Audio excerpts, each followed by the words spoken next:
Hello everyone and welcome to my video guide to Dark Magician. This one is going to be a bit longer than my usual stuff. I hope you appreciate it nonetheless. So first and foremost, what's Dark Magician? Well, I mean, come on, everybody knows what Dark Magician is. Let's be real for a second. It's probably the third most popular Yu-Gi-Oh monster right after Blue Eyes White Dragon and Exodia. Everybody knows what Dark Magician is, right? In the context of Duel Links very specifically, Dark Magician was a deck that was in the game since its inception. I mean, of course, it's the ace monster of the main protagonist. But it didn't really take off until the release of Dark Magical Circle in December 2019 at the start of the DSOD era. This card almost single-handedly propelled Dark Magician from a rogue, casual, playable strategy to an actual meta contender that would define the entire DSOD era almost on its own. Of course, there were plenty of other powerful decks in that same time, Shiranuis, Black Wings, Cyber Dragons, but Dark Magician was always lurking around the corner. This is, for instance, apparent with this Dark Magician slash Silent Magician list from the February 2020 KC Cup, which placed third global. It's a less conventional list than what would soon follow, but it was very difficult to contend with for the time. In the June 2020 KC Cup, we started seeing a more traditional Dark Magician list, the kind of list that you would be able to face on ladder, for instance. This one is more streamlined, focuses more on Dark Magician itself, plays the Eyes of Timaeus in order to access big beaters that your opponent will have difficulty removing, and of course plays 3 rods, 3 navigation, 3 circle in order to disrupt your opponent on their turn. The presence of Kaiku the Ghost Destroyer is not insignificant as it was a crucial counter for some very specific decks of the time. I'm thinking Cyber Dragons and Shiranuis specifically. Of course, such a powerful deck would not go unnoticed by Konami for too long, and in July 21st, 2020, the deck received its first nerf with the Limit 2 of Magician's Rod in order to give some other decks a little bit of breathing room. Despite this nerf, the deck was still able to contend with the top dogs of the meta. They decided to cut Treacherous Trapple entirely and replace it with some of the newer, better traps, including Karma Cuts, some older stuff, including Divine Wrath, but still playing 3 Circle, 3 Navigation, which was still an issue as far as November 2020, which is the start of the Zexal era. It wasn't until the December 15, 2020 banlist that the deck was struck down for good with the Limitation 2 of Dark Illusion and the Limitation 3 of Navigation and Magician's Rod. This was enough to basically kill the deck and make way for the new Zexal archetypes. The limit 2 on Magician of Dark Illusion was eventually removed, but to this day, Navigation and Rod are still both at 3. Dark Magician, of course, received some new supports in this very year, actually, starting with a Princess Illusion Magician released on January 12, 2022, and followed with Eternal Soul, released alongside Rain's World in Ring Revolution on September 28, 2022. Now that we have a proper idea of the historical importance of Dark Magician, I think it's important to discuss what cards you want to see in a Dark Magician deck, starting with the obvious 3 main cards, Dark Magical Circle, Magician Navigation, and Eternal Soul. Circle, Navigation, and now Soul form basically the backbone of the Dark Magician strategy. Your goal is to set these as fast as possible and be able to summon a Dark Magician on your opponent's turn in order to banish their main playmaker, their win condition, their big beater, whatever is most important at the time. Dark Magical Circle is, of course, the most important card of the deck. I heavily recommend that you play it at 3. It has a scry-like effect that can help you get to your missing pieces, but it's not nearly as relevant as you'd think it is. Still, it's definitely a 3-up. Magician Navigation used to be the only way to summon Dark Magician in order to disrupt your opponent on their turn, and to this day it is still a pretty good card. It also has a graveyard effect in which it can banish itself in order to negate the effect of a face-up back row this turn. This means that if your opponent would activate, say, salamangreat circle, you can chain Dark Magician in the graveyard in order to, well, basically negate their search. I think it's definitely worth playing to this day. Whether you played a 2 or 3 depends on whether or not you decide to play Rod, which is still limited 3 to this day. Last but not least for the traps, Eternal Soul is the newest card Dark Magician received. It does special summon Dark Magician from the graveyard as well, allowing you to have some recursion for this deck. And it also adds a bunch of spells that are not really important. But more importantly, it protects your Dark Magicians against effects and then gives your opponent a way to destroy your board. I'm not really a fan of this one, but it's still important to play it in order for the deck to function, so I'd say you should play the 2. Now for some of the monsters that you will sometimes summon with Magician's Navigation, or maybe just play on their own. Apprentice Illusion Magician is a fantastic card. It's really pushed support. It can special summon itself and it can search Dark Magician when it is summoned. It is also a very potent end trap that you can also send from the field that some of your opponents will forget about, and it gives a gigantic 2000 attack and defense worth of stats, which basically allows Dark Magician to beat over anything. I think you should play this one at least at 2. Magician's Rod is, well, a victim of an unfair ban list. Is it unfair? No, it's not. But it searches all of your relevant back row on normal summon, which is pretty good. And for this very reason, I think it is still worth playing at 1 copy at the very least. Magician of Dark Illusion is another interesting target for navigation. It becomes Dark Magician when it hits the field, which means it can proc circle, and it also specials itself from the hand if you activate a trap during your opponent's turn, which means that even if you do not have anything relevant aside from Circle and a set Eternal Soul with no DM in hand, you can special summon this guy and still get the Circle banished, which I guess is pretty good.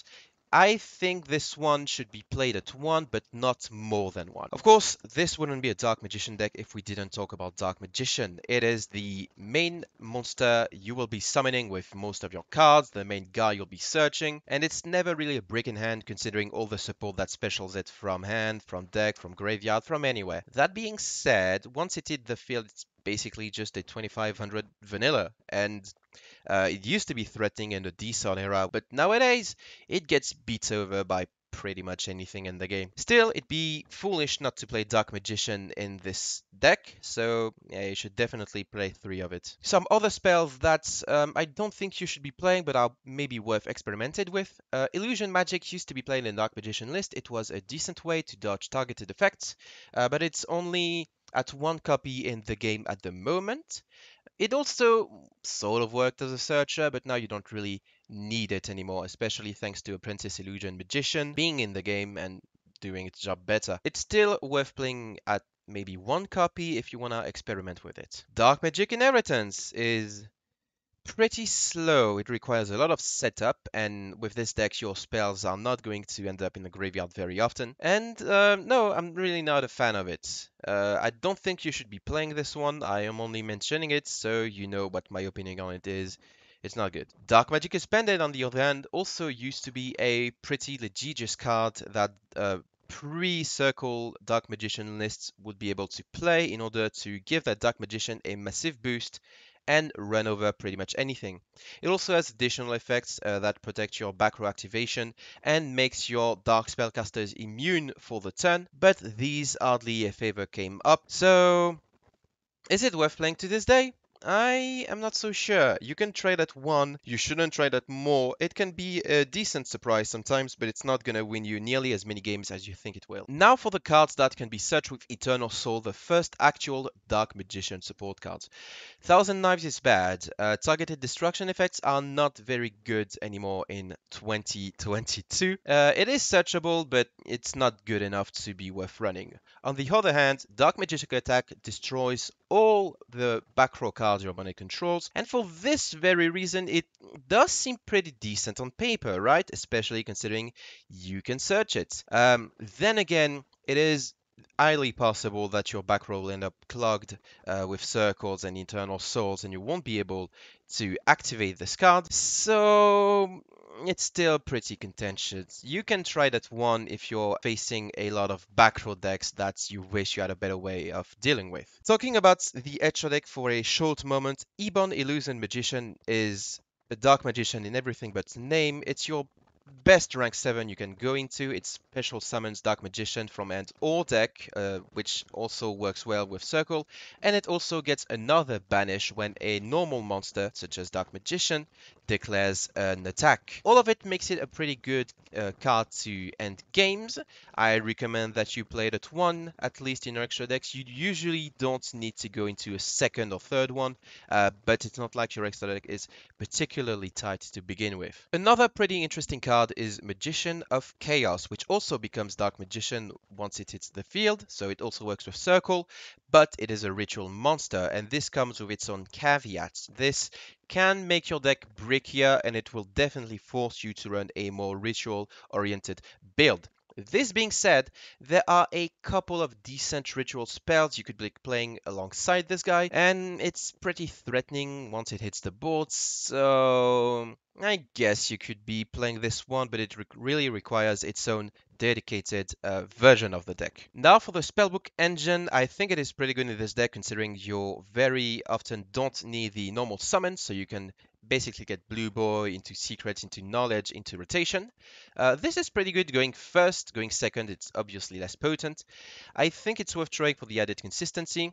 Part of Duality is also a pretty good alternative in that scenario. For the skills, you have plenty of options worth considering. Destiny Draw, of course, is still the best generic skill to this day. A Trick Up the Sleeve is a classic Dark Magician skill that ensures you always open Dark Magician itself, but does conflict with Apprentice and Dark Illusion. You can't summon them on your first turn. Ties That Bind and Beat Down help you, well, beat over stuff, basically. Beat down is only once per duel though, so I think Ties is definitely superior. And last but not least, Master of Right, of course, if you decide to focus on the ritual build. This is my deck list for Dark Magician. I don't think it's all that good, but it basically gets the most important stuff out of the way, which is I really want to open Circle, and a way to get to Dark Magician. 3 apprentices also allow for a small rank 6 package, which can make Rhinoceros, which is still a decent card to this day. You can see that I'm playing Duality and the Spellbook engine. I really want to open Circle. If you don't open Circle, your deck is basically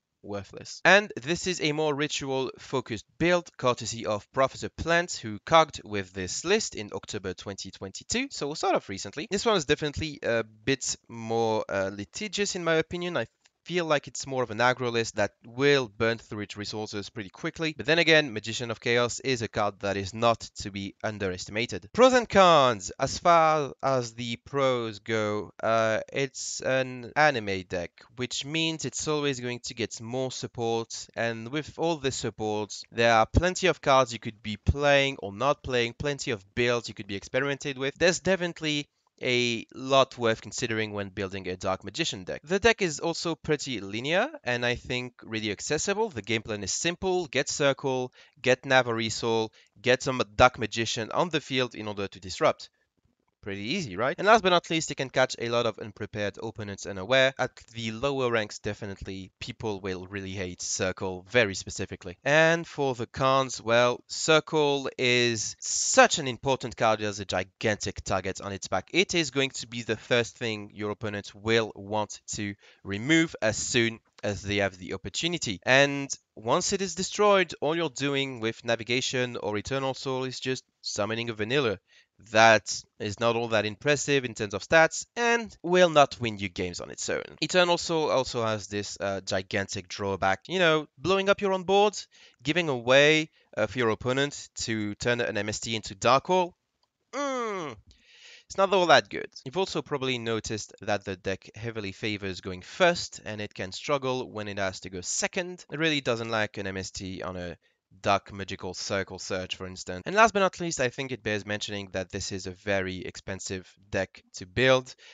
Between all the newest support and the fact that all of the Dark Magician cards are spread across several boxes, mini boxes, maybe even structure decks if you want to go for the ritual version. Makes it very hard to recommend this deck for any newcomer who doesn't necessarily want to invest money into Duel Links. So all in all, I hope you enjoyed this video. I'm trying a new format which is a bit longer, a bit more focused, a bit less jokey, and definitely delves more into the history of decks. There's also a bit more editing because I had to re-record lines because I stutter a lot or mispronounce things. But either way, thank you for watching. Please don't hesitate to let me know what you thought of this video, and I'll see you next time with some other deck. Maybe it will be crawlers, or maybe, I don't know. See you next time.